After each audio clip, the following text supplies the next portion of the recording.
എല്ലാ പ്രിയപ്പെട്ടവർക്കും നമസ്കാരം. ആന്ധ്രാപ്രദേശിൽ ഓൺകോളിലാണ്. രാവിലെ ബ്രേക്ക്ഫാസ്റ്റ് കഴിക്കാൻ ഇറങ്ങിയതാ. ഇത് കണ്ടോ, ഇതൊരു റോഡാണ്. ഈ റോഡിന്റെ സൈഡിൽ ഒരു ചെറിയ കട, ഈ വീട്ടുകാരുടെയാണ്. ഒരു ചെറിയ കട.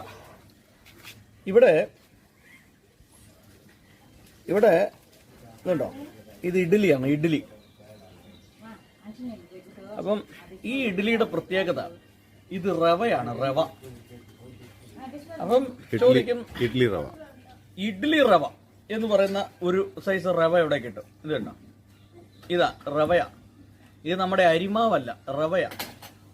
അപ്പൊ ഞാൻ പല പ്രാവശ്യം ഇങ്ങനെ ഈ ഇഡ്ഡലി കഴിച്ചപ്പോൾ ഈ ഇഡ്ഡലി വെന്തില്ലല്ലോ എന്ന് പറയും. എന്ന് പറഞ്ഞാൽ ഇതിന് ഇച്ചിരി വേവ് കുറവുണ്ട്.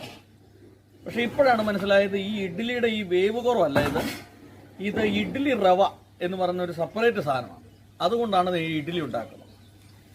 പിന്നെ മറ്റൊരു കാര്യം, ഈ ആന്ധ്രാപ്രദേശിന്റെ ഒരു പ്രത്യേകത എന്ന് പറഞ്ഞാൽ ആളുകൾ ഇവിടെ ഉള്ളൊരു നല്ലപോലെ എരിവ് കഴിക്കും. എവിടെ ചെന്നാലും നമുക്ക് ചമ്മന്തി കിട്ടും. ചമ്മന്തി ഭയങ്കര എരിവാണ്. ഇത് കണ്ടോ, ബോണ്ട ഉണ്ടാക്കുന്നത് കാണിച്ച സാറേ. ഇത് മൈസൂർ വട, അങ്ങനല്ലേ? ഇത് ബോണ്ടയാണ്. അല്ല, ബോണ്ടയ്ക്ക് കന്നഡയിൽ പറഞ്ഞു അത് വേറെ. ഇത് ഒറിജിനൽ ബോണ്ട, ചെറിയതാണ്. ബോണ്ട ഉണ്ടാക്കുകയാണ്.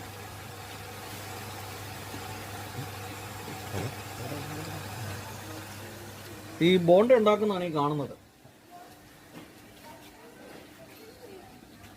2 സൈസ് ചട്നി. ഇതുണ്ട്, ഇതിന് എരിവ് കൂടുതൽ, ഇത് എരിവില്ലാത്തത്. ഇത് കഴിക്കാൻ നമ്മളെ സംബന്ധിച്ചൊന്നും വലിയ ടേസ്റ്റ് ഒന്നുമില്ല. എനിക്ക് പോലും വയറ് നിറയട്ടെ, അതിന് വേണ്ടിയിട്ടാണ്.